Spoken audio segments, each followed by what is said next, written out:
The Rice Alumni Traveling Owls program offers exciting intellectual itineraries to destinations across the globe. Traveling Owls trips serve as a catalyst for lifelong learning and strengthen bonds between Rice University alumni and friends. But you don't have to be a Rice alum to participate in Traveling Owls programs. I'll be hosting a Traveling Owls trip to New Zealand in December 2025 on a custom itinerary by International Seminar Design, Inc. We would love to have you join us. Visit alumni.rice.edu/travelingowls for all the details. You can also call 713-34-TRIPS or email travelingowls@rice.edu. to ask questions or sign up.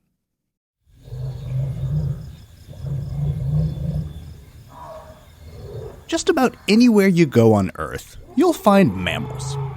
Whether it's on land or in the sea, mammals tend to be the largest animals around, and they occupy many of the important ecological niches in most ecosystems. Mammals are often the top predators, the most important herbivores, and they play many other roles too. But what would have happened if mammals never existed? There's one place where we can go to get a glimpse of what a world without mammals might be like. Instead of mammals, birds evolved to fill all of those roles. Some of them became giants, some just bizarre, and others, well, they became curious, smart, and a little mischievous. Their favourite thing to do is to grab hold of the windscreen wipers and chew on the rubber. They'll peel the rubber from around the edge of the windscreen. Anything that's a little bit different, they'll look at, and it's fair game. If it's rubber, it's in big trouble. Woo! This is Wild World. I'm Scott Solomon, and in this episode, we're traveling to a place where evolution has taken some creative twists and turns. New Zealand is famous for its epic landscapes. It's become a favorite place for filmmakers who want dramatic scenery, like in The Lord of the Rings and The Hobbit series. Its stunning coastlines, forests, and mountains are just spectacular. But New Zealand is also known for having unique and unusual wildlife. There are reptiles called tuataras that look like lizards but are actually their own distinct group. There are caves where you don't need a headlamp to see in the dark because they're illuminated by millions of glowworms. But perhaps the most famous of New Zealand's native animals are its birds. There are more than 370 species of birds that can be found in New Zealand, about a quarter of which are found nowhere else on Earth. If you want to learn about interesting and unusual birds, New Zealand is a place you should get to know, and maybe even visit. Brent Stephenson knows New Zealand's birds better than just about anybody. He's an ornithologist, a biologist who studies birds, and he has a PhD in zoology from Massey University in New Zealand, where he's from. He has led birding expeditions and other trips in New Zealand and around the world, including with his own company, Wrybill Birding Tours, as well as with our friends at National Geographic Lindblad Expeditions. At one point, Brent held the record for the most birds seen in New Zealand by a person in a single year. He's also a photographer and author of the book Birds of New Zealand, a photographic guide. Brent Stephenson, welcome to Wild World. Yeah, thank you, Scott. So I am really excited to talk with you about New Zealand. This is your home country. It's a place where you've worked and traveled and taken other people to visit quite extensively. And I know we are going to talk a lot about some of the amazing animals and birds in particular that live in New Zealand. But to get us started, can we just talk a little bit about New Zealand itself and why it is such a unique and special place when it comes to the types of things that live there? New Zealand is a really exciting place to visit from a number of perspectives, but the natural world is quite different to those which people would have normally encountered. New Zealand's isolation really is the key to why New Zealand is what it is from many reasons, for its natural history, but also why it is today, culturally and socially, it's isolated. But it broke away from the Gondwanan continent, the last remaining sort of fragment that broke away from Australia, anywhere from 70 to 80 million years ago. And this is that supercontinent, right? I mean, it was Gondwana. Exactly. It was the southern South landmass, America, Africa, Australia, Antarctica, Australia. Antarctica and Australia. Yeah, that's Yep. right. Yeah, and New Zealand. Exactly. Yeah. So New Zealand was the last sort of fragment to break away from that about 70 to 80 million years ago. And it was really a time before mammals had really had their big expansion. And so as New Zealand broke away, it took what were probably some little proto-mammals, some sort of pre-mammalian creatures. When I studied at university, I was taught that there were no land mammals. The only mammals that were on New Zealand when it broke away were bats. And subsequently, that's been found to be slightly incorrect. There are sort of fossils of these proto-mammals. But essentially, New Zealand broke away without these land mammals. So it didn't have rats, didn't have cats, didn't have all of those sorts of predators that one thinks of when you're thinking about mammals. And so what that means is that as New Zealand drifted off out into the ocean, it was basically a land of birds. And so these birds rapidly evolved into occupying all of the niches that you would normally expect birds and mammals to be in. And so that's why we have such a weird and wonderful avifauna, because not only have you got the birds you might think of as being the equivalent of warblers and thrushes and things like that, but you've got all these weird and wonderful creatures that were running around on the ground, and many of them flightless and nocturnal, and they were doing all the things that normally the mammals would be doing. Yeah. So pretty cool stuff. And now some of these are only found on offshore islands, partially because of what has happened in the last few hundred years, right? So tell us a little bit about that part of the story. Like, what's going on today? Yeah, so I mean, because of that isolation that we discussed, when people arrived in New Zealand, so the Māori were the first people to arrive about 800 to 1,000 years ago. They arrived and found this wonderful land that had all of these birds and things that were completely naive. Because of that isolation, because of the lack of mammals as predators, these birds did not see humans, bipedal mammals, certainly, or the forward-legged kind that they brought with them as a threat. And so that naivety was really the downfall of many species. Then, of course, Europeans arrived in the 1700s, and they brought with them a whole bunch of their sort of favorite things and not so favorite things. So rats and cats and things like that, pigs were brought by the Europeans. And so again, there was this sort of new wave of extinction as these mammals took hold. So Māori, when they arrived, not only were they utilizing these birds as a food source, which one of course would do. Sure. And the Polynesian navigators were just incredible people. Yep. The Pacific Ocean is the biggest ocean as we know, and there was almost not a point on that very, very large ocean that they had not explored. New Zealand was one of the last land masses, certainly the last significant landmass that the Māori arrived at. So they brought with them kiori. They also had a small dog. And so in the time between Māori arrival and present day, something around 50 to 52 species of birds have become extinct. Wow. So a significant proportion of the avifauna of New Zealand has unfortunately become extinct since the arrival of humans. When Europeans arrived, they brought with them another 2 species of rats, and as I mentioned, the cats, and even through to the 1860s or so, when possums were brought, brush-tailed possums from Australia were brought across for the fur trade. Yeah.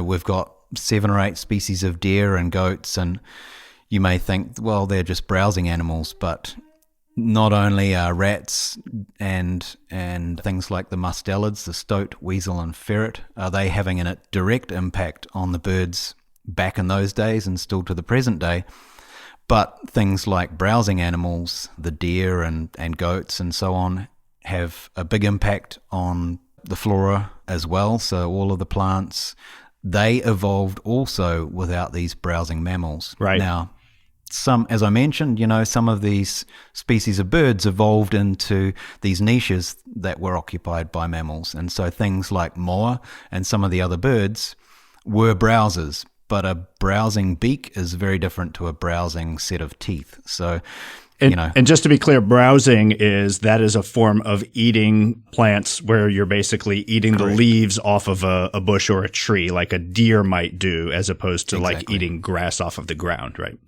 Yes, correct.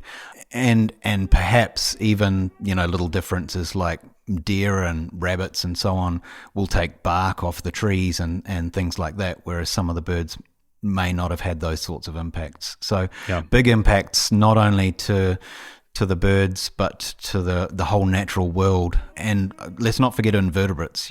Some of the keystone species and some of these habitats, very important invertebrates, which form a lot of ecological roles and food for the birds and so on. These have been impacted immensely as well, because some of those have developed flightlessness also.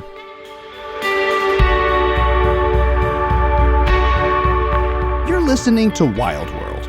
After a short break, we'll hear about some of the extinct species of birds that once lived in New Zealand, including one that would make even the tallest basketball player seem tiny.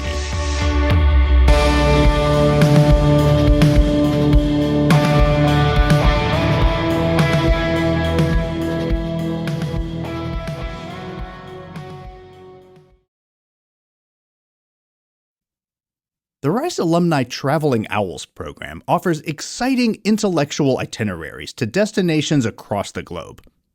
Traveling Owls trips serve as a catalyst for lifelong learning and strengthen bonds between Rice University alumni and friends.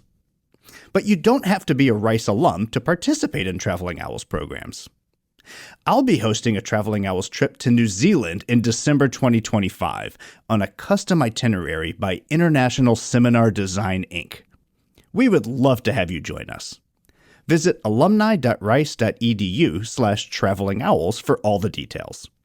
You can also call 713-34-TRIPS or email travelingowls@rice.edu to ask questions or sign up. Hope to see you there.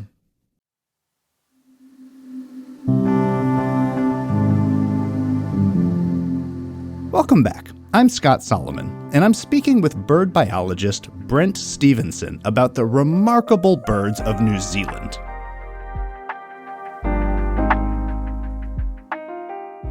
I do want to talk about some of those bird species that went extinct, because some of them are just truly incredible. So I'm thinking about the moa in particular. Sure. Maybe you can say a little bit about, if people aren't familiar with what a moa was, like this, tell us a little bit about it. Right. So, moa were a range of species. Again, this has kind of changed in the last few decades. I was always sort of taught that there were 11 species. Numbers generally considered these days to be about 9 species. They ranged in size from a chicken-sized bird through to a bird that was the tallest living bird on the planet. We're talking 12 to 13 feet tall. So when you're thinking of moa and what does a moa look like, think ostrich and either stretch it or make it shorter. They were related to the ostriches and the ratite birds, so ostriches, emus, rhea from South America.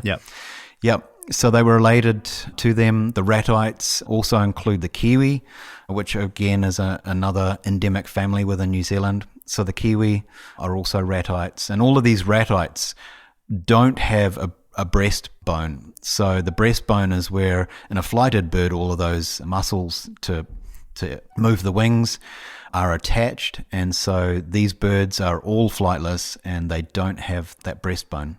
Yeah. And I mean, I'm just picturing in my mind, like I've seen drawings and I've seen pictures of fossils of moa, but just to get a sense of the scale, I mean, obviously it's the largest ones that really capture the imagination here. Yeah, a 12-foot tall bird. I mean, I've seen ostriches. Ostriches are huge and intimidating.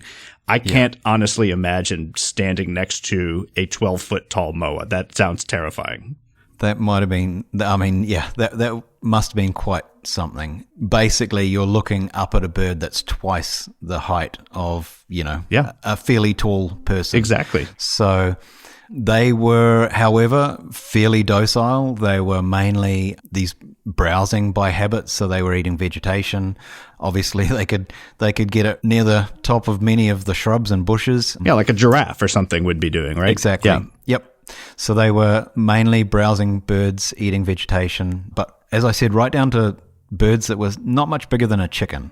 So this range of species really were quite interesting in their diversity.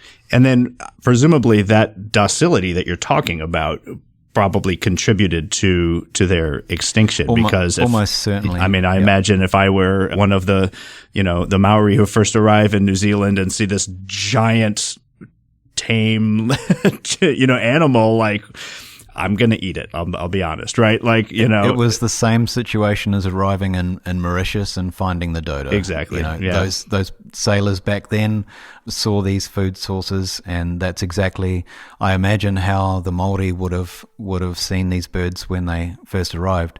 So yeah, they were incredibly docile. The suggestion is that they went extinct fairly rapidly. There are, I wouldn't call them mass graves, but there are sites where there are massive amounts of bones of the same species, where clearly there was a large harvest that was undertaken. So they were probably incredibly slow breeding. Many of the New Zealand birds still are, like takahe, large flightless bird that resembles a swamp hen. They have a completely different habit to the very common ubiquitous swamp hens that are around the rest of the world, which will have clutches of 10 eggs in a nest, and they'll have 3 or 4 attempts during the breeding season. The takahe doesn't do that. It's got a completely different strategy. It has just a couple of eggs, 1 or 2 chicks will survive, and they'll do that once a season. And they invest a lot of care into that youngster or those youngsters. So everything happens much slower. There's often, in many of the New Zealand species, there's delayed sexual maturity. So, birds will not be breeding until they're 3 or 4 or maybe even longer. So, yeah, it was that isolation, the lack of mammals, led to a lot of differences between birds and other parts of the world. That sort of strategy of taking life slowly and living a long sort of lifespan, and producing fewer chicks was something that was undertaken. I mean, I guess basically they could get away with that because there weren't a lot of predators. So like there's no downside to having that lifestyle if you don't have predators that are there kind of, Yeah. Mm-hmm. And there certainly would still have been predators, but those other predators would have been birds. So yeah, different strategies were employed. That's right, because there was also this like amazing eagle, right? That also became extinct. That, if I'm not mistaken, preyed on moa, right? Yes, correct. So Haas eagle, or Harpagornis, was the world's largest eagle. Today we think of the harpy eagle as being a pretty large bird. They weigh somewhere around 20, just over 20 pounds or so. I've seen a harpy eagle chick. The only time I've ever seen one in the wild was a chick in the nest, and it was pointed out to me, and I was like, there's no way that's a chick. It was one of the biggest birds I've ever seen. It was sitting in a nest, and they were like, were you telling me that's the baby? Yeah, that's the baby. You don't want to see mama when she's angry. Exactly. So these were even bigger than that. That's crazy. These were even bigger than that. They were up to probably around 30, almost 35 pounds in weight. They had a 3-meter wingspan, so we're talking sort of 11 feet wingspan. And those two things don't quite marry up, because this bird was so huge in weight. The wingspan is described as being a little small for a bird of that weight. Yeah. So it's kind of interesting to think of that. But it was the world's largest eagle in wingspan and certainly in weight.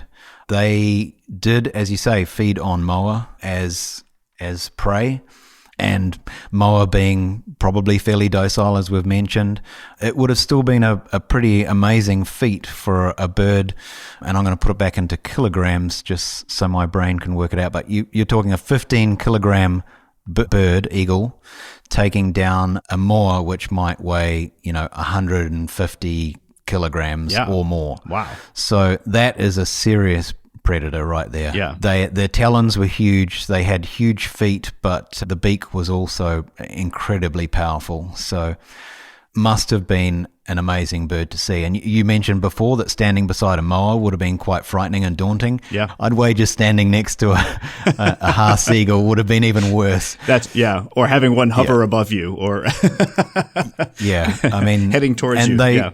Exactly. The suggestion is that once moa started to die out, the birds, of course, started to lose their prey. And a bird that size is obviously going to need a fair amount of food and large prey. So they probably disappeared pretty close to the extinction of the larger moa. Yeah. So my understanding is that Europeans didn't get to see Harpagornis or Haas eagle. Were already extinct by the time they were already gone. Mm-hmm. Yeah. But two amazing birds that evolved into these just bizarre sort of ecological roles. Absolutely. Well, let's talk a little bit about some of the amazing species of birds that are still found in New Zealand. And that might be a happier subject, right? Well, I have to ask you about the kiwis. The kiwi, this is one of the quintessential New Zealand birds, and there are multiple species of kiwi. Tell me a little bit about, just like in general, what is a kiwi? If I was walking along a trail in New Zealand and a bird popped out that was a kiwi, what would I be looking at? You'd be looking at a bird that sort of, I guess, is about chicken size, and often people are expecting something smaller. But there are 5 species of kiwi. They're all mostly nocturnal, and they range in size from the size of a large chicken down to the size of a bantam. The really defining thing about them, though, is that in my mind they're actually a mammal with feathers. Whoa! Why do you say that? Because they share more similarities with mammals than they do with most other species of birds. They have an acute sense of smell. The only bird that we know of that has a better sense of smell is some of the vultures. Mm-hmm. Kiwi have an incredible sense of smell. They have their nostrils at the tip of their bill, which is an interesting fact. And they have a long bill, kind of like a shorebird, a curlew or something like that. This long bill with their nostrils at the tip. But they're almost an honorary mammal because they have great sense of smell. They're nocturnal, which many mammals are as well. Yeah. They have 2 working ovaries. I think I'm getting this the right way around. 2 working ovaries like mammals, rather than most birds just have 1 working ovary. Their temperature, their internal temperature is more like a mammal than that of a bird. And they have whiskers around their face. Many birds do have small bristles or whiskers around their beaks. Yeah. But kiwi really have these long whiskers around their bill, kind of like a cat does, and many mammals. So, and just to be clear, when you say whiskers, like, it's not like hair, right? But sort of. Oh no, they are. They are. They're basically like a long hair. Yeah. Hair. Yeah. Because aren't their feathers also kind of unusual for birds? Their feathers, are quite. Yeah, I mean, if you touch a kiwi, it's more like patting fur than it is like feathers. So wow. They have these sort of feathers which don't have all the interlocking... Like bristles or something, right? Or like... they don't have all the interlocking mechanisms that keep feathers together for flight especially. And of course, the one thing that I did miss there is that not only are these birds nocturnal and all of those other things, but they're flightless. So, they run around on the ground at night. They have these stubby, tiny little wings which are barely feathered, and you basically have to uncover the feathers on the body to look at these tiny little wings. Yeah. So they're amazing birds, and seeing seeing them in the wild is really special. Of course, for many visitors coming to New Zealand, that's one of the key things that they want to see. You know, Yes. the bird is called a kiwi, and the people are called kiwis as well. So you know, we've taken our nickname, I guess, from the bird. And one of the other facts about the kiwi bird that I've read seems amazing is that their eggs are incredibly large, right? Like I think up to like a quarter of the body weight of the female is like the egg. Is that right? Exactly. Like that's crazy. I can't imagine. Like how does that even work? Yeah, that's an incredible feat for a female kiwi to be able to lay an egg that is up to around a quarter of her weight. And when you see a picture, an X-ray of a female kiwi with an egg inside her, it's huge. It takes up, you know, most of her body cavity. It's really an amazing feat. And so she will lay normally 1 to 2 eggs. Wow. There'll often be quite a space in between the laying of those 2 eggs because she's got to go away and get all the nutrients and everything to package into that second egg. Yeah. And in most species of kiwi, it's the male that will incubate. So she lays the egg. She says, "Hey, buddy, I'm done. Time out. I'm going to go and have a little bit of recreation." She's time put enough here. effort into it, clearly. Yes. I think so. And so the males will incubate the eggs. Now, there are one of the species is a little more family oriented, and the whole sort of family will often incubate the egg. But for most of the species, it's the male that incubates the eggs. And we're talking a long time, about 100 days for a kiwi egg to fully develop and for the chick to hatch. And the other really quite unusual strategy that they employ is that when the chick hatches, it's basically a mini kiwi. It's a tiny little version of the adult. It's fully feathered, it's fully formed. It still has a little tiny remnant of the yolk sac, which is actually external. So where our umbilical cord is, you know, essentially is where the yolk sac attaches, and that will still have some reserves, and the chick will absorb those over the next few days. Wow. And then from that point on, it's on its own. It will go off out into the forest at night. The male will get up and it'll go off out and do its feeding, and the chick will normally be off on its own, feeding itself, doing all the things that kiwis need to do to sustain themselves from the get-go. It's not being taught, it's not being fed, it's not doing any of that stuff. It's an independent little youngster right from the start. Yeah, very different from what I think of as a baby bird, where it's sort of naked and helpless and you know, squawking for food, and the parents come and, you know, shove worms in its mouth or whatever they do, right? Like that's my picture of a baby bird. So these don't do that at all. They're like ready to go. They're ready to go. Wow. They're a bit more like a shorebird, for example. Again, those chicks will hatch and they'll be running around shortly thereafter. But with shorebirds and most other species that this sort of thing occurs in, where the chick is able to get up and run around after it hatches, they are still being sort of protected by the adult. They're often being fed by the adult or looked after and shown the way, whereas kiwi are often and doing their own thing. Pretty amazing.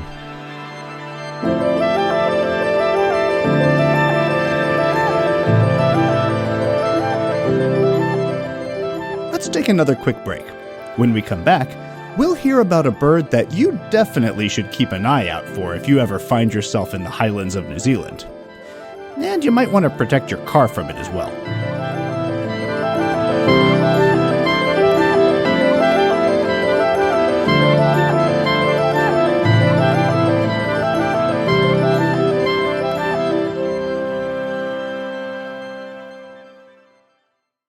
The Rice Alumni Traveling Owls program offers exciting intellectual itineraries to destinations across the globe.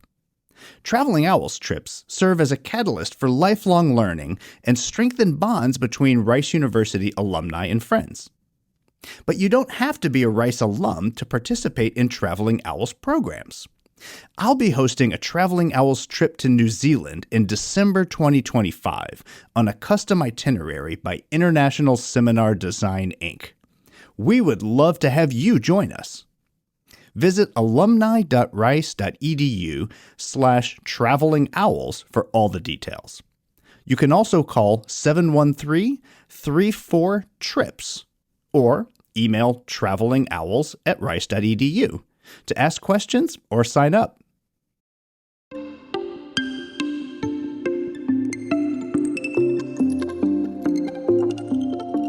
This is Wild World. I'm Scott Solomon, and my guest is Kiwi ornithologist Brent Stephenson.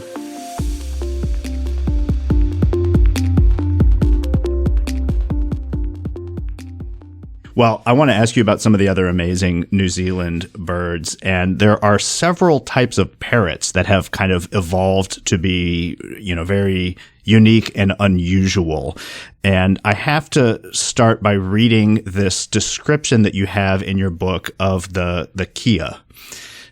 Because you describe the kea, the first thing you say is, "This is the playful, intelligent mountain parrot familiar to all who have skied in the South Island and to tourists who have parked their cars in the alpine car parks and then had kea damage them."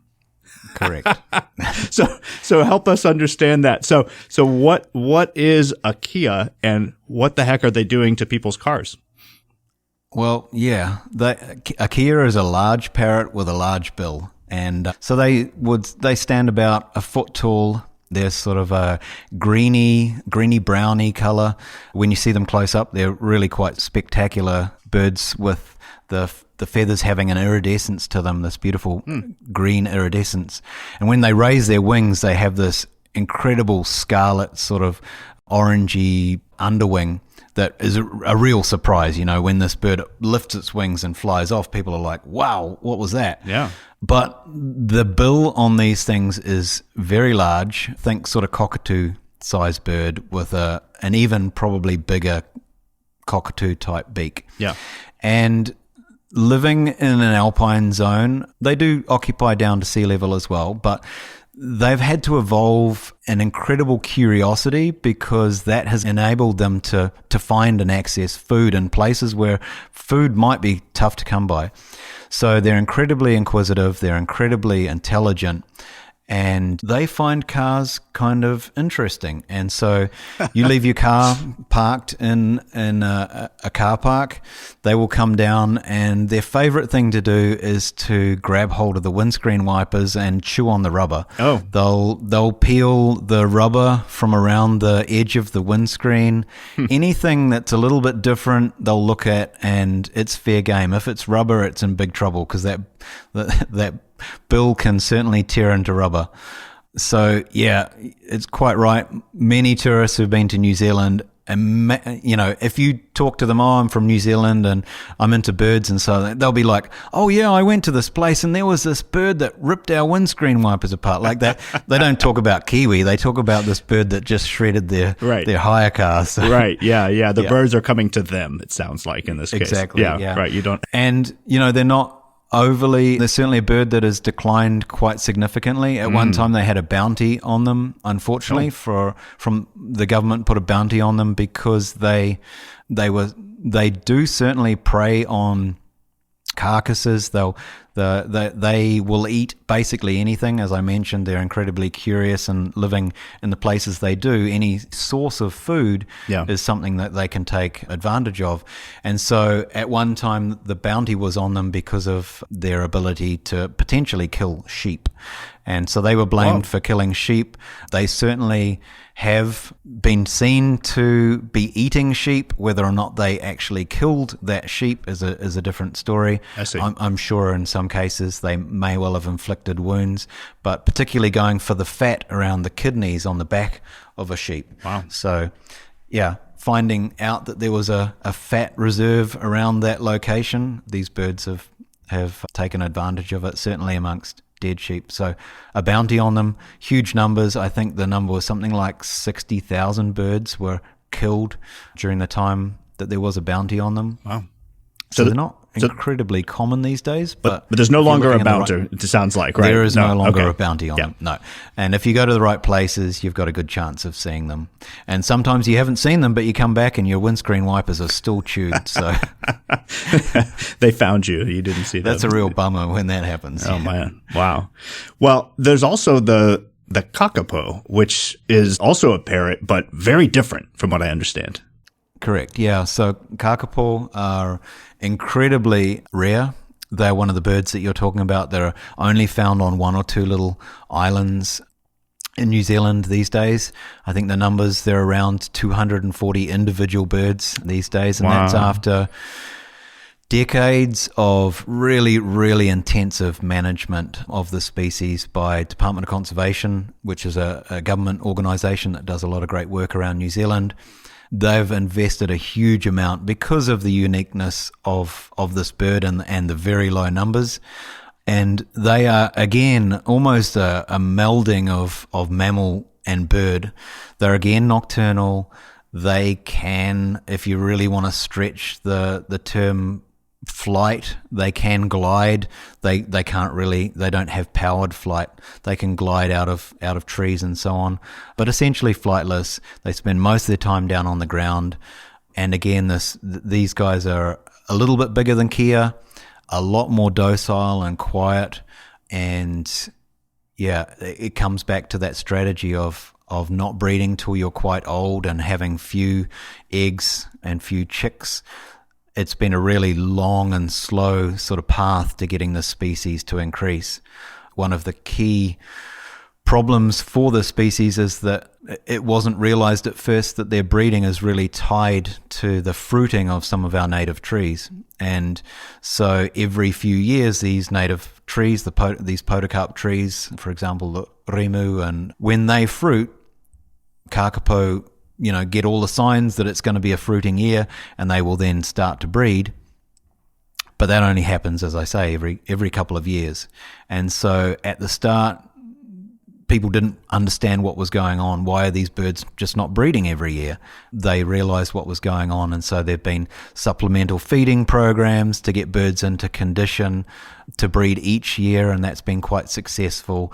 And protecting nests, making sure they're on these predator-free islands where all of the predators have been removed, and it's just birds again to do their thing. So yeah, an amazing bird.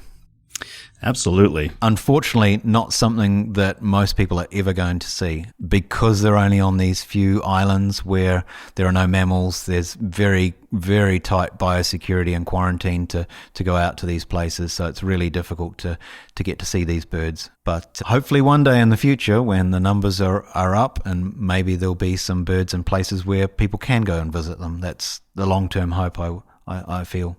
Yeah. Well, another group of birds that are just, incredible and for which New Zealand has some unique species are penguins, right? Mm. And tell us a little bit about some of the unique New Zealand penguins. Yeah, I mean, New Zealand has more species of penguin than I think any other country. We have recorded 16 species, and of course it depends on how you define those penguin species. There's anywhere from sort of 18 to 20 penguin species around the world, and New Zealand's can claim that we've had 16 of them set foot within New Zealand at some stage. Wow. Most of those do breed in New Zealand, so many of them down in the subantarctic islands south of New Zealand, and then the Ross Sea, which is part of the sort of New Zealand dependency in the Antarctic, does have things like Adelie penguins and, of course, the largest emperor penguin. But the penguins around the subantarctic islands, and especially around the mainland of New Zealand, we have 3 species that breed within mainland New Zealand, so either on the north or south Stewart Island, ranging from little penguin, sometimes referred to as little blue penguin. Mm-hmm. They're tiny little guys. They're only sort of a foot tall and bluey grey on the back. And they're around much of the coastline of New Zealand. So, at the right time of year, you can go to many places around the coastline and watch and listen for these penguins coming ashore, which is great. And they're super cute. I mean, the pictures I've seen of them, including in your book, they just look adorable. Yeah, they are. They look like the sort of classic little penguin that you want to pick up and give a cuddle. Of course, we don't condone cuddling penguins or any other New Zealand birds, but they're super cute little chaps. So a little bit larger than them and found around the southern sort of coast of the South Island and around Stewart Island is the Fiordland crested penguin. And these are pretty interesting penguins with regards to their breeding biology. So these are a winter breeder. They start coming ashore and breeding during sort of July, and they're all done with their breeding by November-ish. So they're breeding in the winter, but more importantly, they come ashore and they go up into the forest. And so that part of the South Island has this really dense temperate rainforest, gets a lot of rain there on the west coast because the prevailing winds are coming across the Tasman Sea. So a lot of rain, very dense rainforest, and these penguins come onto the beach and disappear up into the forest. Can you imagine a penguin breeding in a rainforest? It's kind of different. No, that's not most people's picture of, at least not my picture of, like, the habitat that you would see a penguin in. Yeah. I'm expecting ice, Yeah, no ice. But the third species that's found on the mainland of New Zealand is yellow-eyed penguin. Yeah. And these are slightly bigger than the crested penguins. They sort of stand in the realm of 1.5 to 2 feet or so off the ground.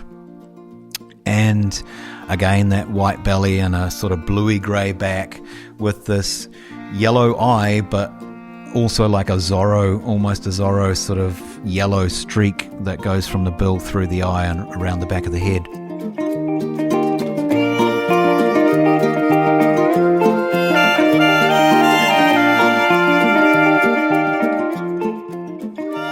In our final segment, we'll hear about how Brent helped rediscover a species that was thought to have been extinct.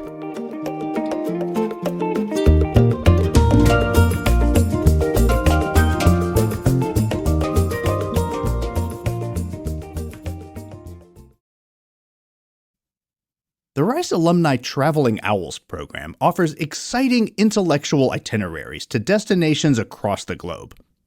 Traveling Owls trips serve as a catalyst for lifelong learning and strengthen bonds between Rice University alumni and friends. But you don't have to be a Rice alum to participate in Traveling Owls programs. I'll be hosting a Traveling Owls trip to New Zealand in December 2025 on a custom itinerary by International Seminar Design, Inc. We would love to have you join us. Visit alumni.rice.edu/travelingowls for all the details. You can also call 713-34-TRIPS or email travelingowls@rice.edu to ask questions or sign up. Hope to see you there.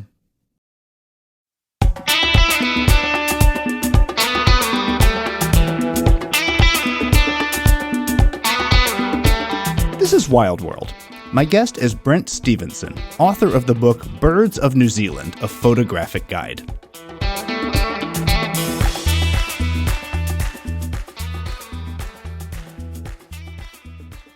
So, how did you get interested in birds? You grew up in New Zealand. Were you, as a kid, did you find the birds in your backyard to be interesting?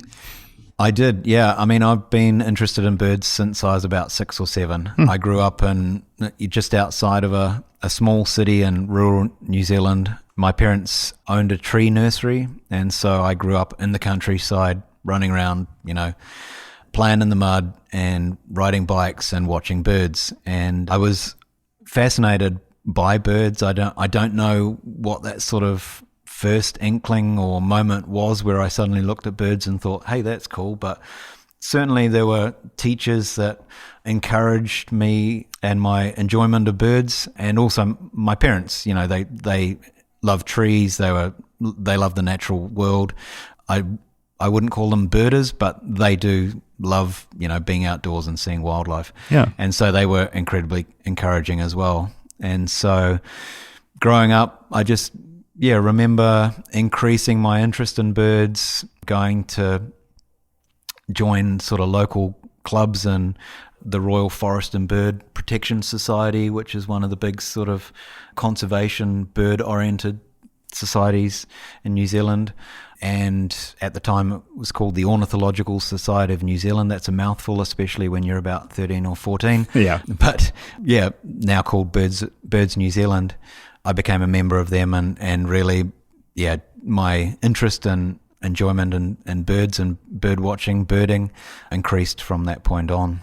So at what point did this become more than just a sort of a pastime or a hobby? Like you eventually went on to get a PhD where you were studying birds. Correct. When did you think like, this might be something that I want to pursue in like a pretty serious way?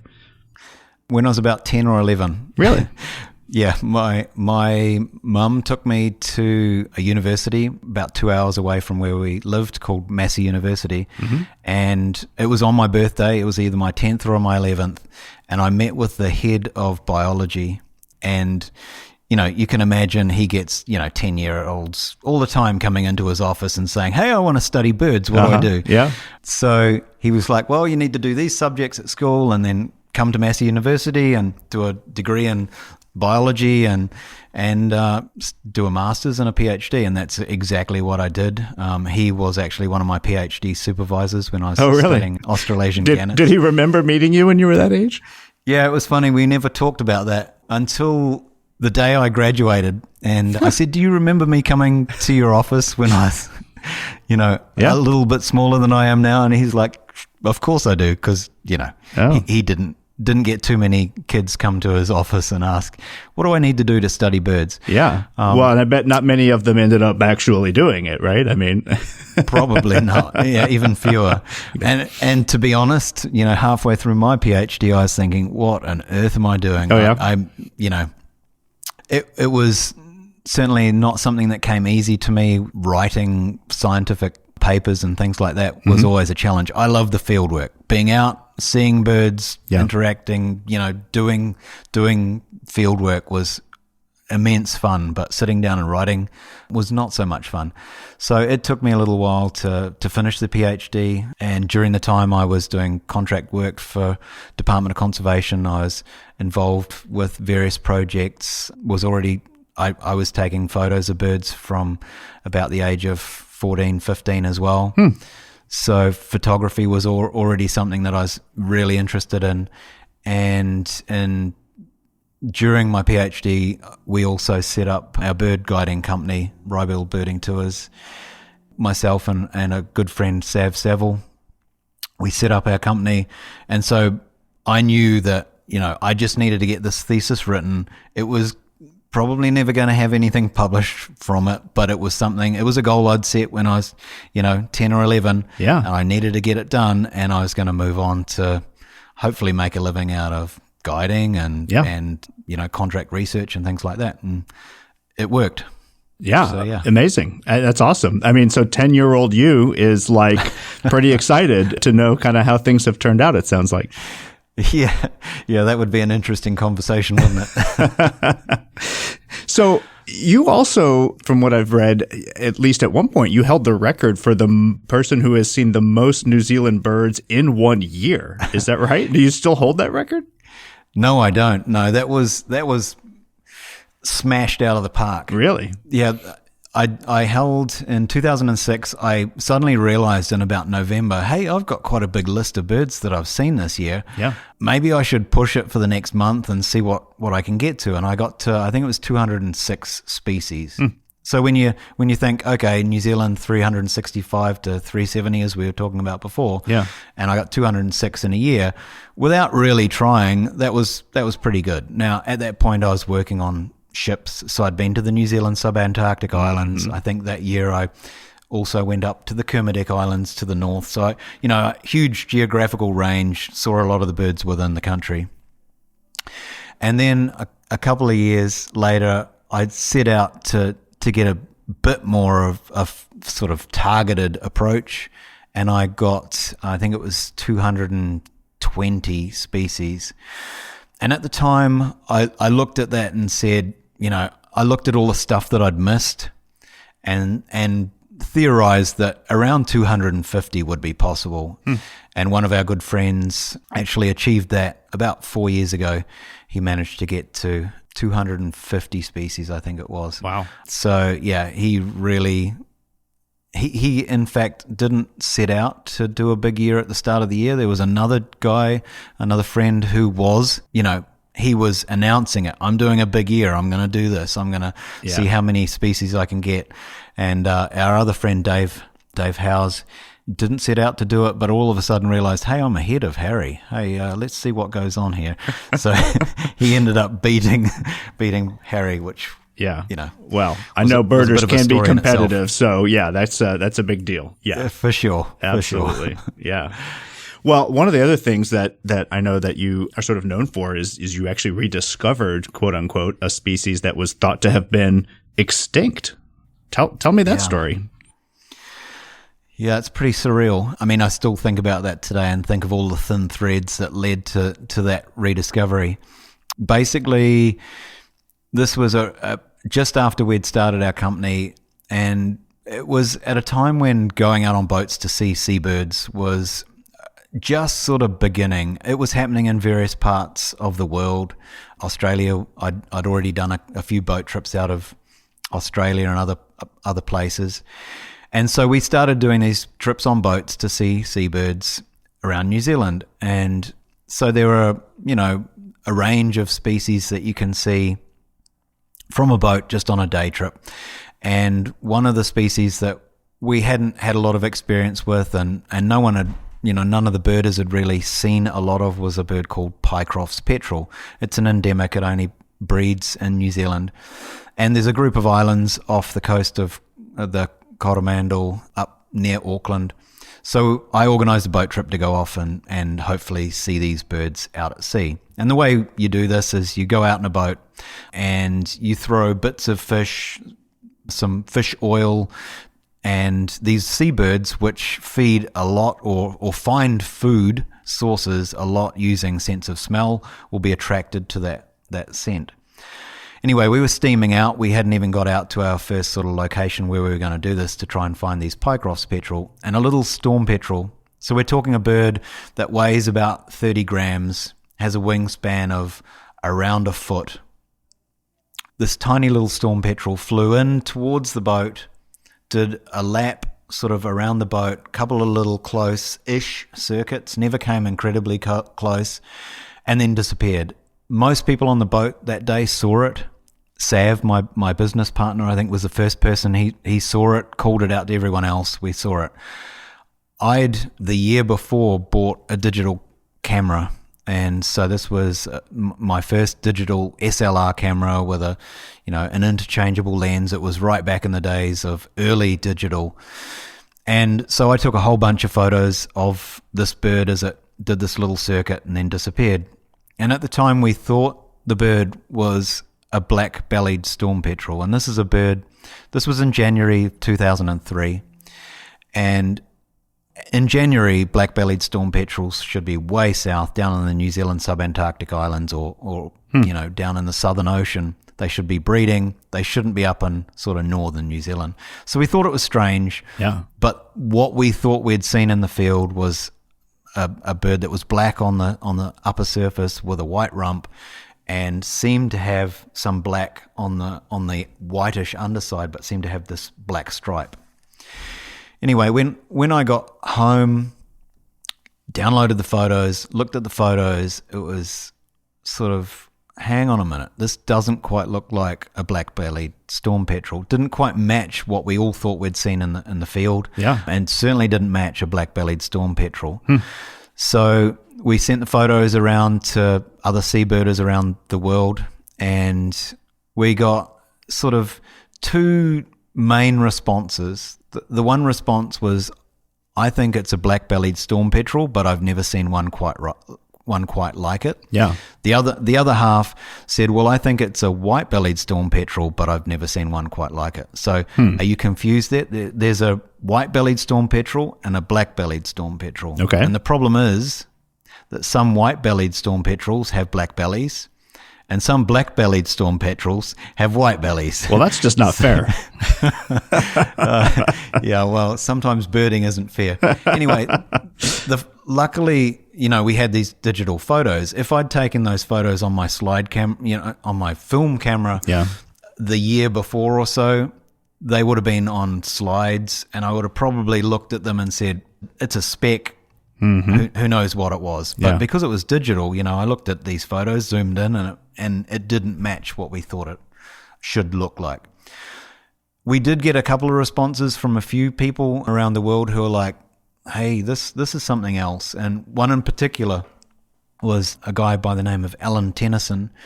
He's a Kiwi. He worked for Te Papa at the time, the National Museum of New Zealand. And he'd recently, in fact, at that time, he was finishing up a book called Extinct Birds of New Zealand. It's a little depressing when you can have an entire book devoted to extinct birds of New Zealand. Yeah. But he knew birds, and he said immediately, hey, this looks like New Zealand storm petrel. And in fact, he called it by Oceanites marianus, which is the scientific, or one of the scientific names of this bird.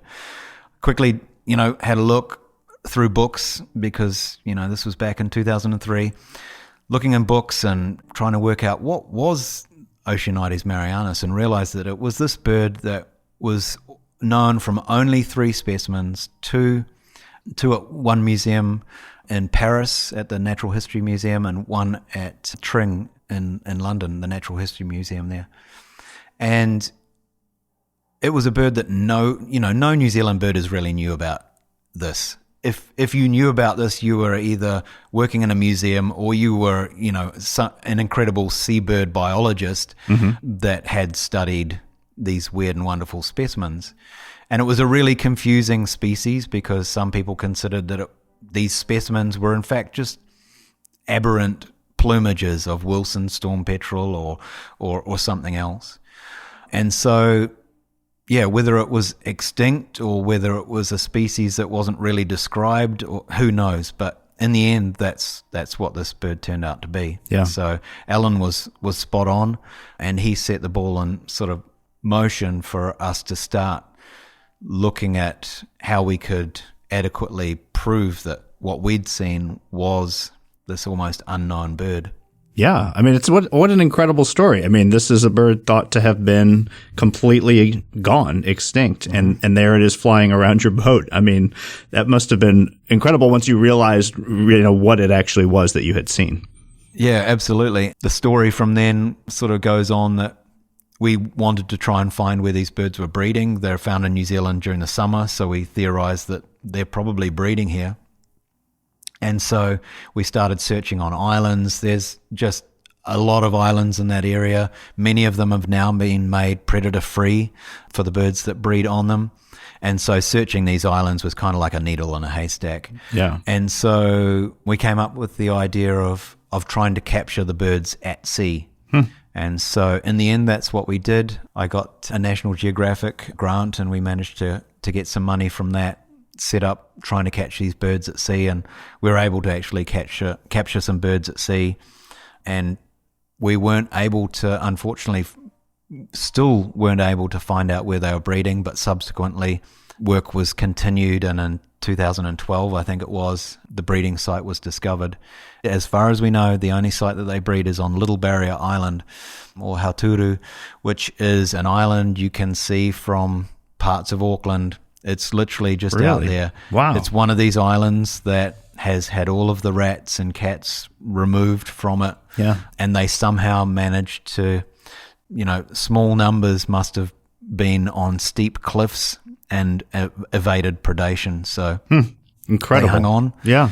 But literally the whole time, these birds were unknown until 2003. Yeah. They were there breeding on that island, less than 50 kilometers from a city of over 1 million people. It's just mind-blowing to think. It is. Yeah. Yeah. They were right there. Nobody hits and they were right there. and you and other people, do pay attention to birds clearly, and yet no one had spotted them there. It's incredible. Yeah, and I think probably the numbers have increased, because in the 90s, that's when the rats were removed. So subsequent to the removal of rats, almost certainly numbers increased. But also, as I said, in 2001 and 2, when we were doing these boat trips, this was the early days of people going out on boats to look at seabirds. There were lots of boats going out into this area fishing. There were boats carrying scientists who would have known potentially what these birds were from ports out to these islands to do research out there. But they very rarely did they stop and look at birds as they went along. So and they it sounds were there like the whole time. So I mean, the idea that you found that the species that everyone thought had gone extinct, but it just barely hang on and is now recovering thanks to all of these efforts to keep these islands predator free. Does that give you hope for other species in New Zealand? Do you think that's an encouraging sign of what is possible in terms of protecting these amazing birds? Absolutely. Yeah. I mean, New Zealand has done a great job of decimating bird numbers, but it's also, on the flip side, done an incredible job of developing technologies that have just been, absolute game changers in bird conservation. Technologies to remove rodents and mammalian pests from islands. Much of that has been developed in New Zealand. Some of the traps and things that we're now using and those technologies that we're using all over the world now were developed in New Zealand. And even sort of basic things like back in the early days, taking the eggs out of endangered species nests, incubating them, getting them, to a certain point where they're able to look after themselves and releasing them. Those are the sorts of technologies that New Zealand has started, and we do that with kiwi. In many places they take the kiwi eggs from nests, they incubate them, they hatch the chick, they get the chick to a certain point, about 1 kilogram in size, and then release them, because at that stage they're able to defend themselves from predators more. So, all of these technologies are meant that there is hope for most New Zealand species. There are one or two species that we really still do worry about. The yellow-eyed penguin, as I mentioned before, is one of those species that certainly on the New Zealand mainland, there might come a time in the next 5 to 10 years where we're not seeing them like we were, and we may, lose them altogether from the mainland. The other species that comes to mind as being one that's having a really tough time is the black stilt. This is the world's rarest shorebird. It's, as you would imagine, a stilt. It's got long legs, a long beak, and it's all black as an adult. And so this is a species that, despite almost 50 years of intensive management, taking eggs from nests, raising them, releasing those chicks, lots of predator control around the areas and habitats that these birds are nesting, all of those sorts of things still haven't allowed the population to expand. We're still looking at about 150 to 180 individuals, which is what the population was, 40, 50 years ago. So despite all that effort, put it this way, if they, Department of Conservation and the other people that are doing all of this hard work, if they stop tomorrow, that bird would probably disappear in the next 5 to 10 years. Wow. So, yeah, there's a lot of really great success stories where, removing predators from islands has allowed these populations of birds just to explode, literally explode, to the point where there's no more available habitat for these birds. So things like, North Island saddleback, which was restricted to just 1 or 2 islands, a whole bunch of other islands had predators removed. These saddleback were moved to all of these other islands, and now there's, a really nice, healthy population in a lot of different places, which means, this bird is going to be with us in 50 to 100 years. So there's a lot of success stories, and we should think about those. Exactly, and it's encouraging that it can be done. It does take a tremendous effort, is what I'm hearing, but yep. That effort can really pay off to keep these incredible animals, alive, and let's hope those Correct. efforts are successful. Yeah, and New Zealand has this, it almost sounded like a bit of a marketing sort of strategy that by 2050 we were going to introduce mammals from New Zealand. And, a lot of people poo-pooed that. I myself was like, maybe 2050, no, I'm not sure this is going to, I don't think we have the technology. But that sort of technology is getting better and better. The focused removal of mammalian predators is really an evolving area.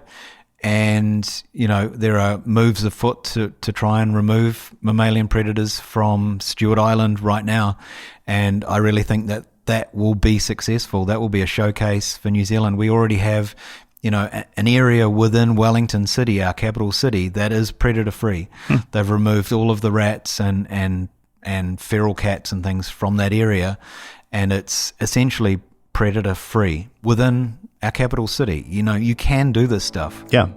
And really that is the key. If you've got habitats that are still intact with forest and the habitat that these birds need, removing the mammalian predators, it's huge. That's all they need. Incredible. Well, Brent Stephenson, thank you so much for sharing all of this incredible information about the birds of New Zealand. This has been a lot of fun. Thank you.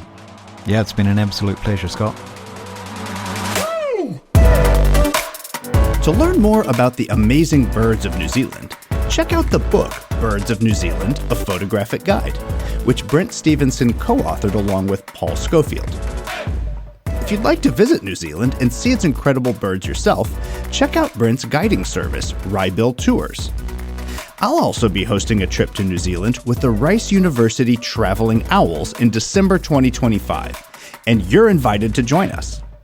We'll have links and other information in the show notes and on our website, wildworldshow.com. Wild World is produced by 3Wire Creative with support from the Rice University Traveling Owls. That's it for this episode.